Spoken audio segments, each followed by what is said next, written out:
Good afternoon, I'm Vashon Brown with the Midday News. Special welcome if you're watching on onespotmedia.com. The community of Trenchtown in Kingston was rocked with an early morning double murder on Thursday. Dead are 23-year-old Akeem James and his 20-year-old brother Damali Wilson. Reports are that about 4:30, armed men kicked open a door to the brothers' home and shot them in their beds. However, it's not clear what led to the killings. Young men have been killed in their homes. It appears by rifle fire. There were other persons in the residence who were obviously at risk but whose lives were spared. There's a wider problem with communities along the Maxfield corridor, which this community seems to be impacted by. And I know that PMI has been active recently trying to see if some kind of peace can be brought to those communities, which, if they're successful, ought to calm things down. 2 men were shot, one fatally in Effortville, Mapen, Clarendon last night. The community was invaded by several armed men. The deceased has been identified as 25-year-old Romaine Miller, otherwise called X-Man. A 56-year-old carpenter was shot and injured.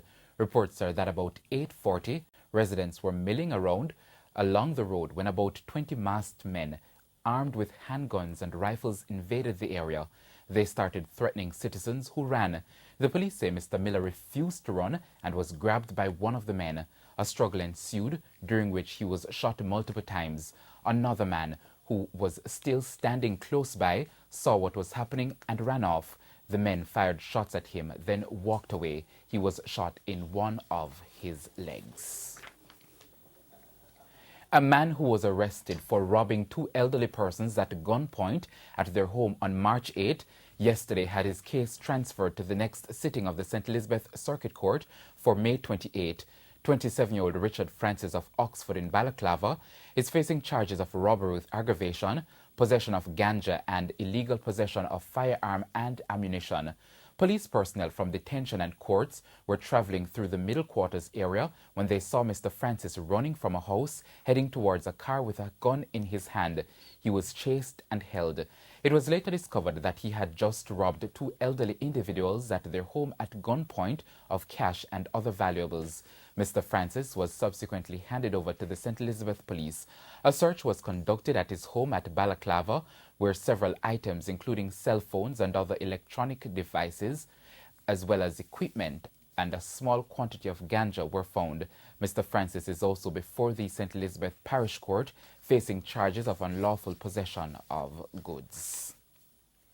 Calls are being made for the political ombudsman to immediately investigate comments which were made by St. Catherine Eastern Member of Parliament Denise Daly on a political platform on the weekend.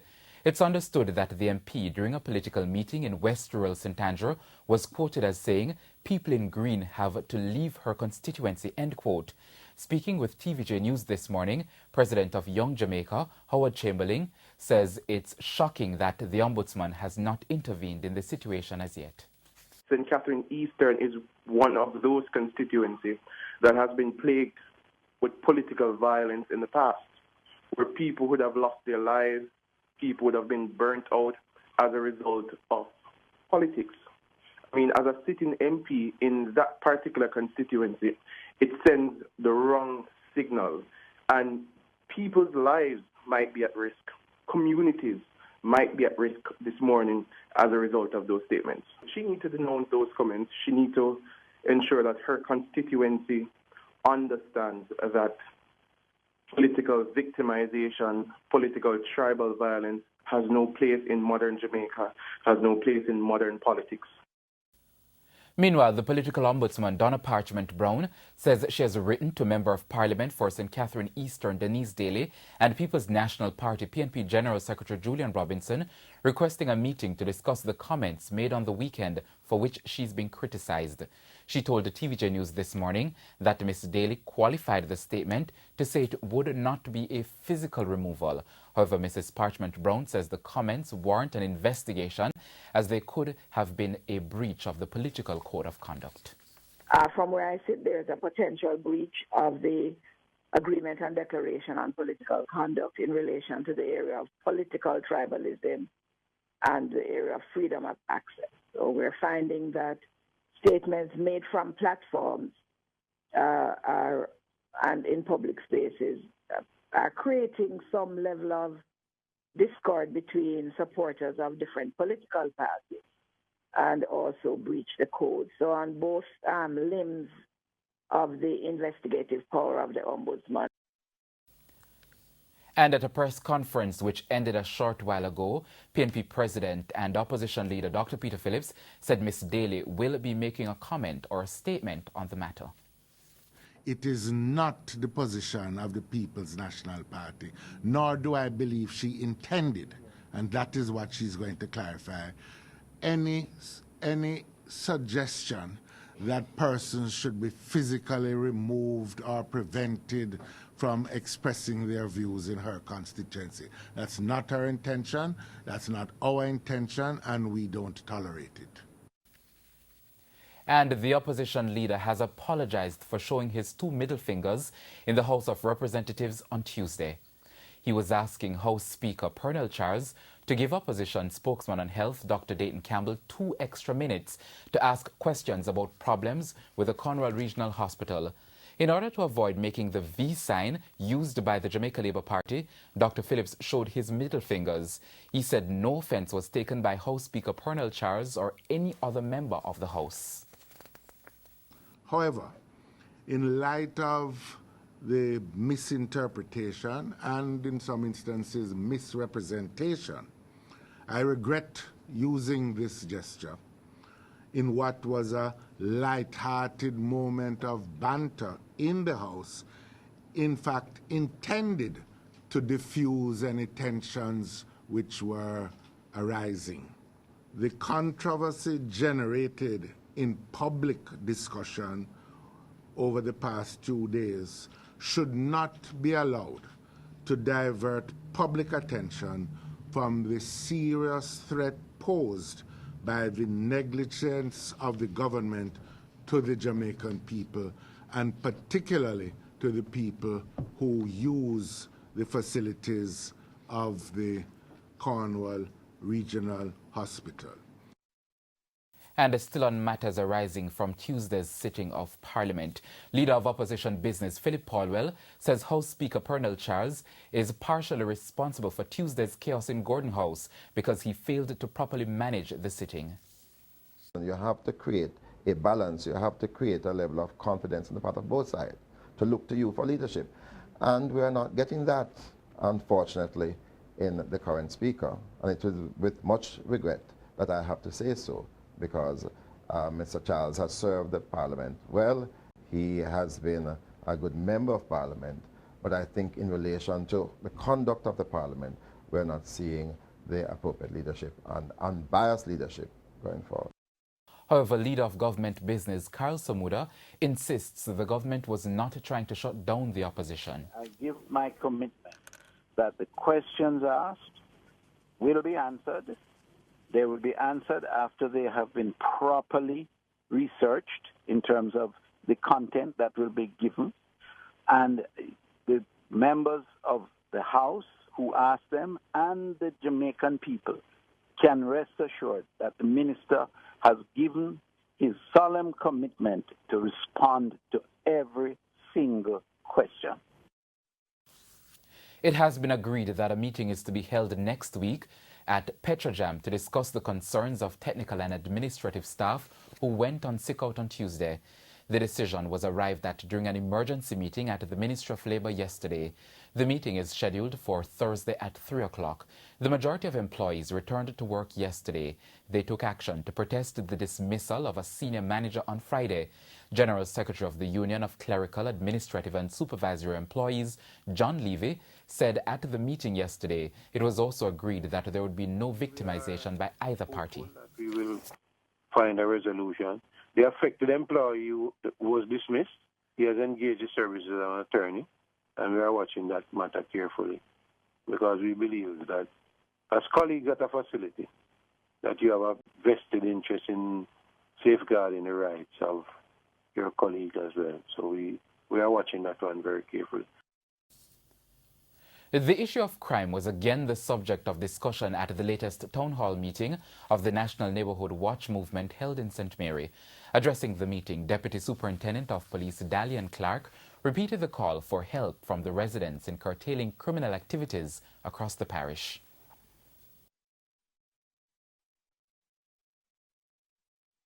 Crime prevention and social well-being of residents are two objectives of the Neighborhood Watch movement, and those are also two objectives of the Jamaica Constabulary Force. Good cooperation between the two major stakeholders, the police and the citizens, is essential. Residents of communities need to get to know each other, interact with each other, and learn from each other. President of the National Neighborhood Watch, Delroy Dobney, reminded residents why it's so important for them to take a firm stance against crime and violence. Crime does not take place outside of our space. It takes place within our space.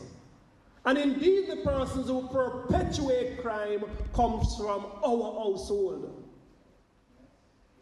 They are our parents, they are our children, they are our cousins, they are our relatives.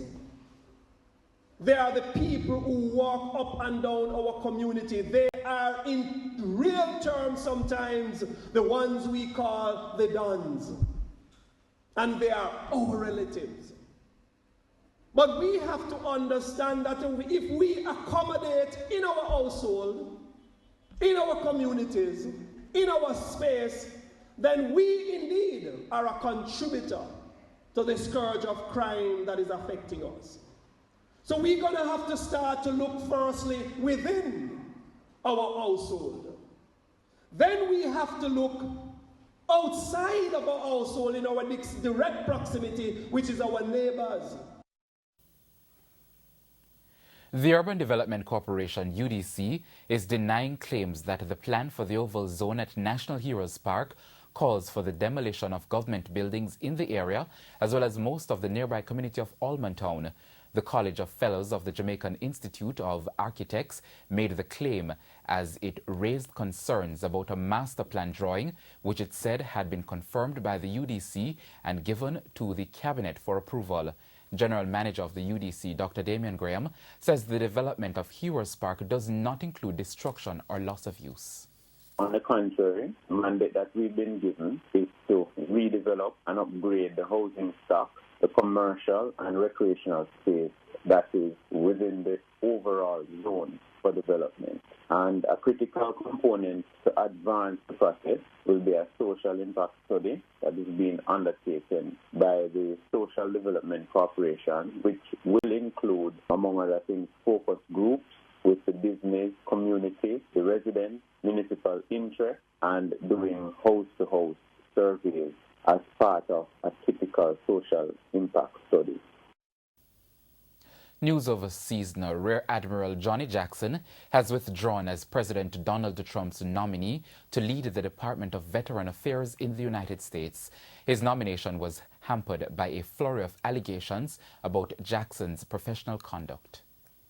Not a shock at all. In many ways, very much expected. The White House said last night that it was Ronnie Jackson's decision, and he made it this morning, saying in a statement that he would withdraw from consideration to be the VA secretary. He vehemently denies the allegations against him. As you mentioned, several sources have come forward, both to reporters and to the Senate Veterans Affairs Committee, alleging that he misused his position to prescribe medications loosely, was intoxicated on the job on several occasions. But Jackson says none of those things are true. And then he adds that unfortunately, because of how Washington works, these false allegations have become a distraction for the president and the important work we must be addressing, how we give the best care to our nation's heroes. Now, this is just another roadblock for this White House that has really struggled to get their cabinet nominees confirmed. They've also had a lot of issues with ethics in the president's cabinet.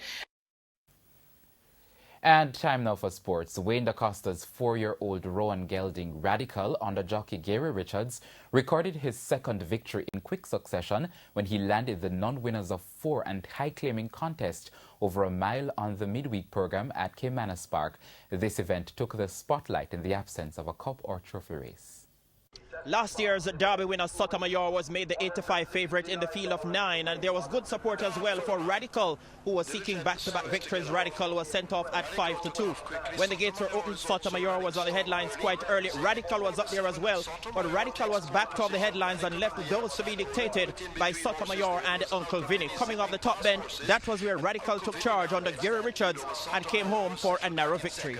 Arms in a handy spot on the rail, saving ground as Radical now will turn for home with that lead. Diligent chasing. Sotomayor is drifting out wide of horses. Time for Arms just off the rail as Radical leads them toward the 3/16th. Time for Arms now asked to surge up with Sotomayor.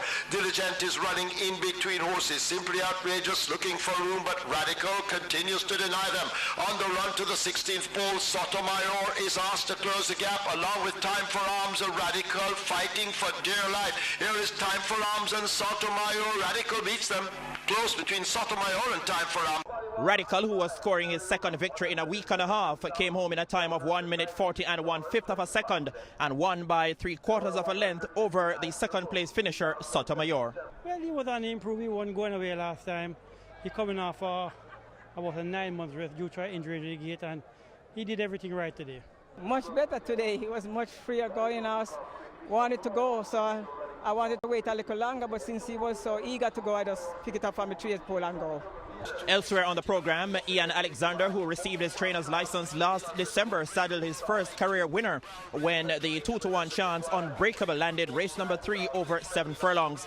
Anthony Baba Nunes had a double among the trainers. Racing continues here on Saturday. Reporting from Caymanas Park, I'm Spencer Darlington for TVJ Sports. And that is your midday news. I'm Vashon Brown. Join us at 7 for Primetime News Package. On behalf of the news, sports and production teams, have a good afternoon.